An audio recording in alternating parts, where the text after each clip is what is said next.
how to sync contacts from iPhone to Mac. Hey everyone, welcome back to the channel. If you are new here, don't forget to hit the subscribe button and turn on the notification bell to not miss any updates. So, do you want to sync your contacts on your iPhone and Mac? Then you're in the right place.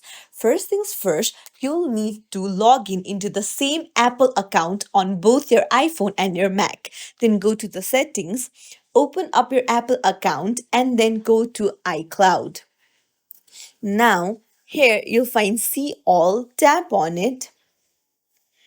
Uh, and then scroll down, and here you'll find the contacts option, so make sure that it is toggled on. So if you toggle it on, now whatever contacts you'll save on your iPhone will be synced to your Mac as well.